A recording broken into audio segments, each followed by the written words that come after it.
more stories. So now we can do the same online. And once I kind of moved away from doing what most people said I should do and actually allow people to get to know, like, and trust you and engage, it's amazing how you end up getting more customers. So think about, if you're not using stories in your business, think whatever business you're in. I know we've got some people in the financial planning business here. We've got some people in the aromatherapy niche here. Think about how could you tell a story in your marketing, because it really does make a difference. Most people don't do this. We're human beings. We make emotional buying decisions. If we can emotionally connect with people, then it's going to be good for our business. So talking of which, this kind of pivots us nicely onto our next speaker. Our next speaker is so much fun. You're really going to enjoy her. Our first woman speaker as well today. It's only just crossed my mind. We need to change that. She's had many successes in her incredible career. In no particular order, she bought a little-known TV show. Has anybody here heard of something called American Idol? Yeah, she brought it to TV. How cool is that?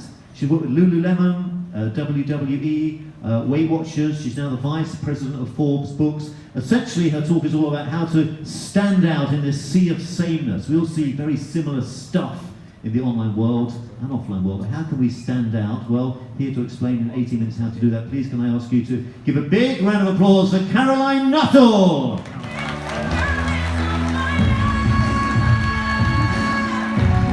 Hello. Hello.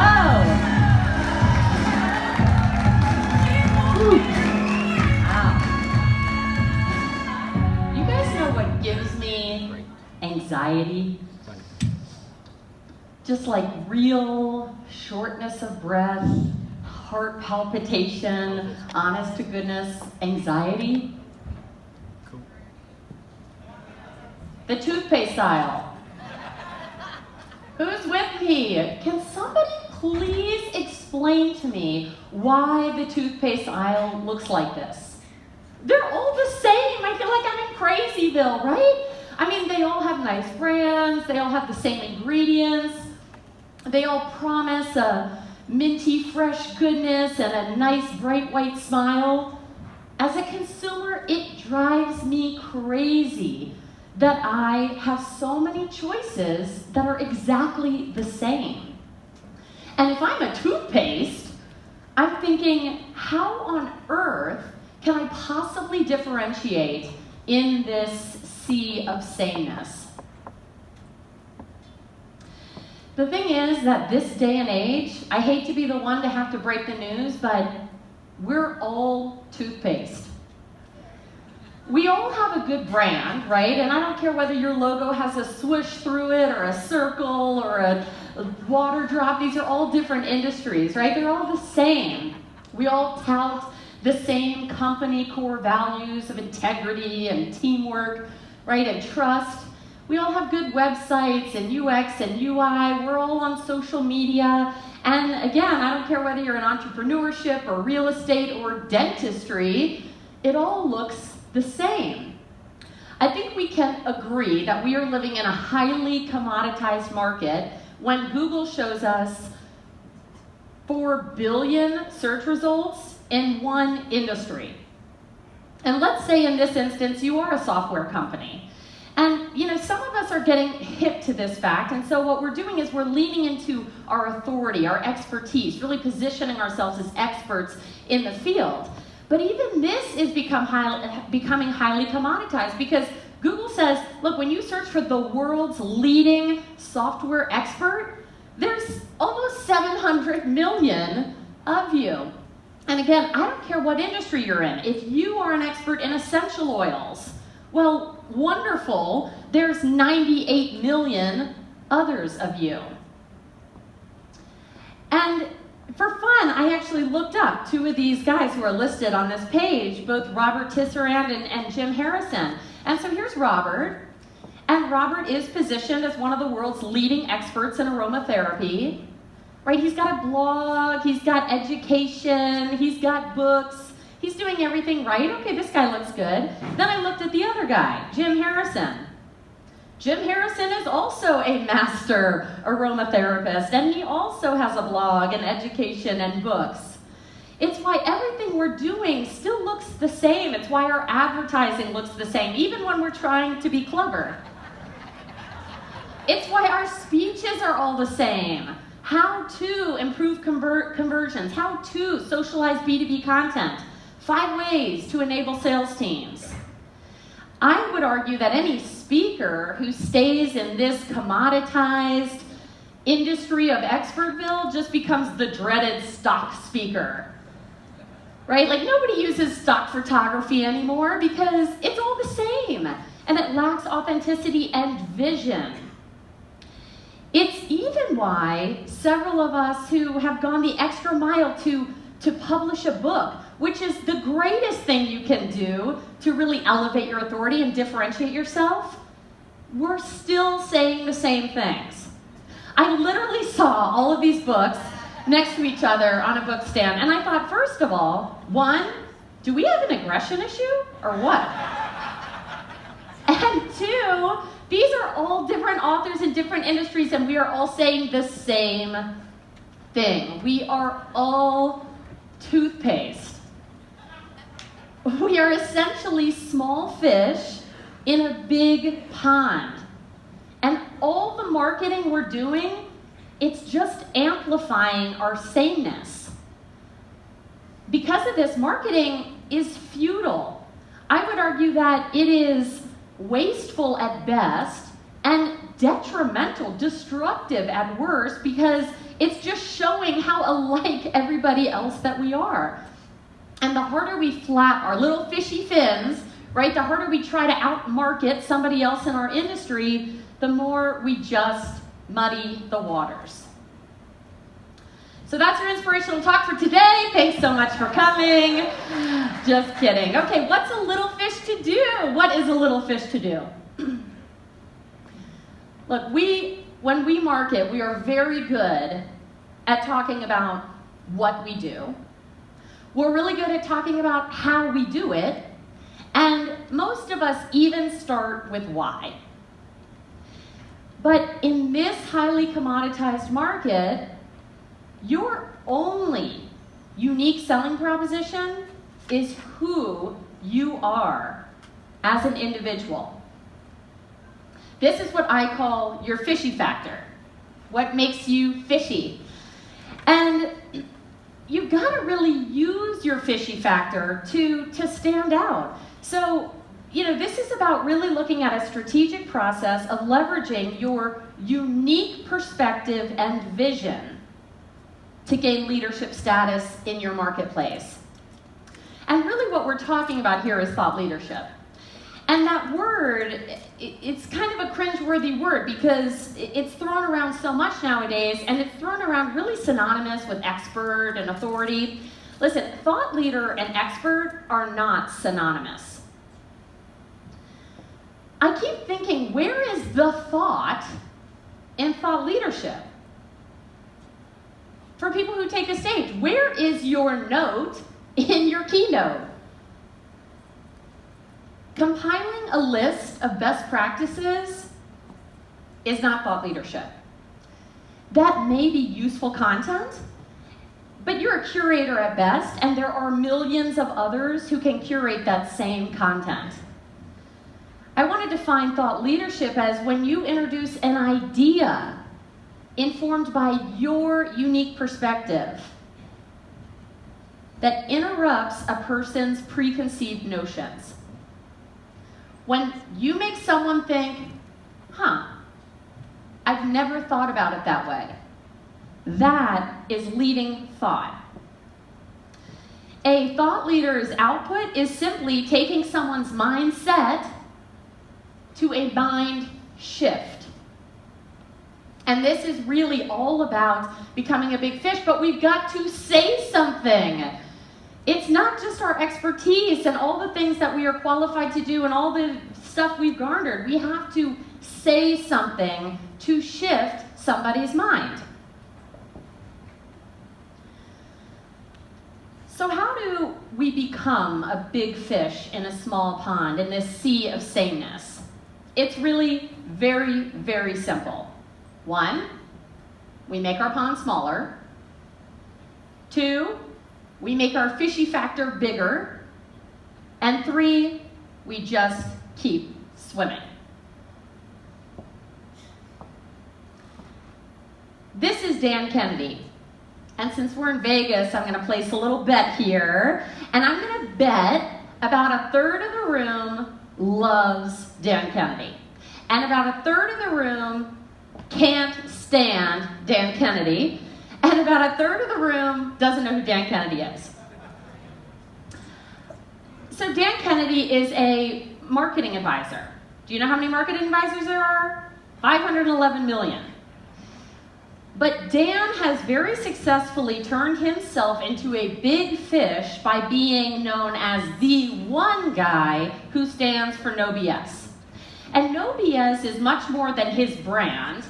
It is what he stands for. It is everything he is about. No bullshit.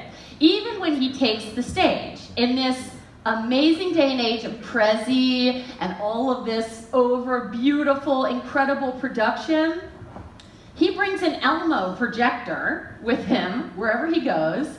He will handwrite a lot of his slides. There's no design element in it at all. This is what one of his slides looks like.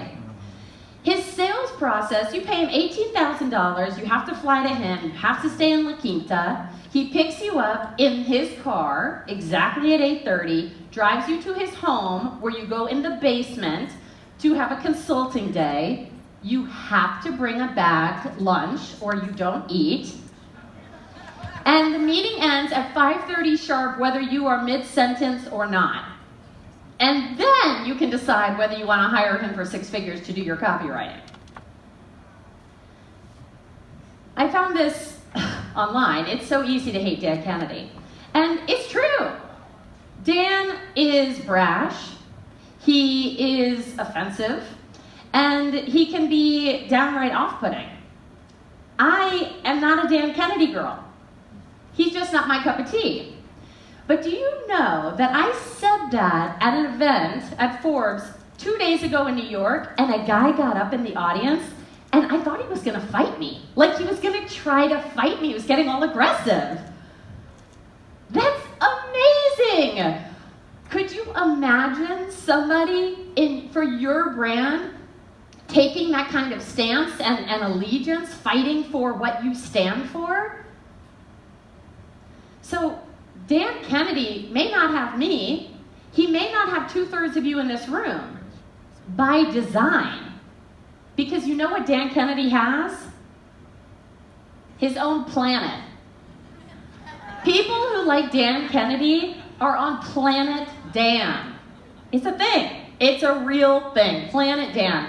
And I actually spoke at a Dan Kennedy conference, although he'll probably never have me back if he hears this, but I spoke at a Dan Kennedy conference and I asked these, Planet Dan aliens, why Dan Kennedy? What is it that you just, has just blown your mind? What is it? And they can't even quite articulate it.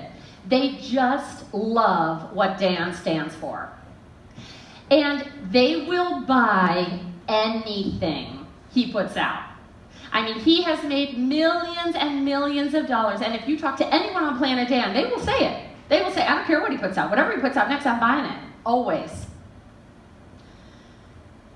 Don't be afraid to draw a line in the sand. It forces people to pick a side. And we talk about niching down our audience, but people really stop before they draw a line in the sand. It's the only way to do it. Your fishy factor, in fact, should attract your people and repel everyone else. The other person who's leaned into their fishy factor in maybe a little bit less of a controversial way is Larry Smith. I'm a former publisher, and so I love Larry Smith. I feel his pain of having been a publisher. There's so many competitors, so many magazines, and we were all going after the exact same national ad dollars. Of course, none of these national advertisers were ever calling him back. There's so many choices, right?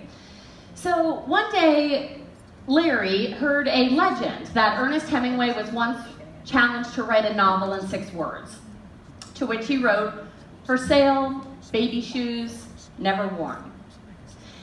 And he thought, wow, this is really cool, and I love the essence of this, and just drilling down to people in 6 words. And so he put out a challenge to his readers and said, hey, why don't you send in your 6-word story, and we'll get some user-generated content out of it. Well, the next day he came in, and he had 7,000 emails, which was a lot for him. And one email was from these 2 guys, Jack Dorsey and Biz Stone, who had just started a little startup called Twitter, and said, hey, let's partner to do this 6-word festival. So Larry's like, wow, this is the most successful thing I've ever done. It's the most attention I've gotten for something. So he leaned into it. He branded it. He branded it 6-word memoirs, a project from Smith. And pretty soon celebrities started tweeting their 6-word stories. And we know what happens when you add a touch of celebrity, right? The submissions keep rolling in. And so Larry stripped down all of the other content he did as a magazine publisher and completely focused on 6-word memoirs. He TM'd the phrase, 1 life, 6 words, what's yours? And all those national advertisers who would never call him back because he was one of many, now started calling him because he was the 6-word memoir guy. And they started partnering with him. Mini Cooper, Honest Tea Company, huge ad campaigns. And Larry thought, how can I take this further? He started going to schools all around the country and encouraging kids to write their 6-word stories. This was one of my favorites. It's an important lesson, folks. Very important lesson. And he thought, how can I take this further? And so he started launching live events where he would invite readers to share the stories behind their 6-word stories. And then he thought, gosh, how can I take this even further? Products. Of course, products, the passive revenue we all want to, we all love and want. T-shirts, calendars, ex-wife and contractor now have house. January 3rd is a bad day for somebody. Board games and books. Oh my gosh, so many books. These books, it's unbelievable. 6-word memoirs on love and heartbreak, on work, on Jewish life, on immigration. I mean, he can niche these out as far as they'll go. And it's all user-generated content. The simplicity is astounding. Now Larry travels the world, inspiring people, and talking about how he sparked a global phenomenon with 6 words. Look, we all fall in love with our content, with our expertise, with all the things that we can do, that we've built our career doing, but we have got to simplify, to magnify your fishy factor. What makes you truly unique, your unique perspective, and then go all in. Go all the way with it. It is your only differentiator. It's the only thing that cannot be commoditized.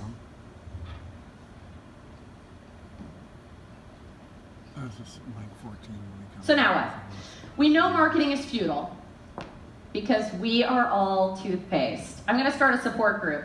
Hello, I'm Caroline, and I'm toothpaste. Therefore, marketing is actually really simple. All of your marketing must do one of only 3 things. It must make your pond smaller. It must make your fishy factor bigger. And only then, it must accelerate your rate of swim. It must take it all the way. If any marketing you're doing right now does not do one of these 3 things directly, just say no. In the highly commoditized world that we live in, it has never been more important to drop your pin. Plant your flag. Say something. And become a big fish. And look, I work with, at Forbes Books, I work with so many CEOs and entrepreneurs all over the world to help them find their fishy factor and build big personal brands around it and launch books and speaking platforms. And without a doubt, always the very first initial hesitation is always around, but I'm not driven by my ego. right? I don't want it to be about me. The truth is, ultimately, it's not about you. It's about them. It's about the impact you have on your pond's entire ecosystem. Your mission-driven thought leadership is your service. So, the best way to start your journey is to ask yourself one question. In the great words, great lyrics of Fun's Some Nights, what do I stand for? I'm Caroline Nuttall. Thank you so much for having me. I appreciate it. Caroline Nuttall, that was really Can I get a hug? excellent. It's kind of awkward. You just left me hanging. Before you go, I have to ask. Yes. I love how you simplify things. I'm a big fan of keeping things simple. Didn't somebody once say, when you know something well enough, can you explain it simply? Yes. But American Idol, Yeah. who was My the favorite? nicest of the judges? Oh, the nicest of the judges. Well, see, I was back in the old school I know, days. Old school, yeah. And I'm actually gonna say Simon. I was going to say, no pressure, but I there's mean, some Brits I in. really, well, yeah, there's a Brit There you asking go. me, so I'd say Simon. You know, it's a shtick, but look, he planted his flag, right? He was known for something, and that's why we all love Simon. Ladies and gentlemen, Caroline Nuttall. Thank you all. Thank you so much. Thank you, Caroline. Thank you. Is anybody getting a little bit hungry here? Yeah, are we okay down here? We okay down here? Down here? Oh, I can see everybody. This is nice. Thank you again. I know some people have just joined us in the last hour or so thank you if you have just joined us for the Sam Show Day 1. Andrew Locke will be back on in a moment, and myself are absolutely honoured that you are here. We're going to continue with one more speaker before we break for a wee bit of lunch. We have another book signing just after our next speaker as well. And this is another woman, ladies and gentlemen. I don't know why I'm making that out as a big thing, but you know, you have to kind of do 50-50 these days, don't you? Quite rightly. What I'm really excited to share with you with our next speaker is our next speaker has coached hundreds, if not thousands, of entrepreneurs to success. And her thing, if you like, something that really resonated with me, and I'm curious whether it resonates with you as well, is how to sell without selling. Does anybody kind of struggle with actually making that sale? If you've ever hosted a webinar or a sales page, often when we transition into that sale, sometimes it just feels a little bit icky. And I think we would struggle with that. So without further ado, please could I ask you to put your hands together and welcome on stage our next speaker, Heather Ann Havenwood.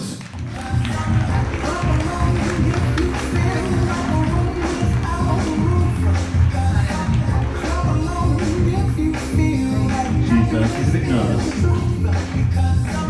Here she is. Woo! I run with you. I can't let it go. Hi guys. Thank you so much. How are you? Hey. I can't see anybody, so I'm just gonna fall off the stage. Hey guys, my name is Heather Havenwood. Are y'all excited to be here? Everyone asked that, by the way, and I know you're like, really? That's a horrible joke. So I'm gonna start off with a really great joke. Ready? So this is actually a true story. I'm actually born and raised in Houston, Texas, with a very southern debutante mother. And there's only 3 things my mom wanted for me. Marry a very wealthy doctor, have tons of babies, and always look amazing when I leave the house. 1, 8, 3 ain't bad. Diane, she's heard the joke. Okay, that was horrible. All right, so 1 of 3 ain't bad. I'm not married. I don't have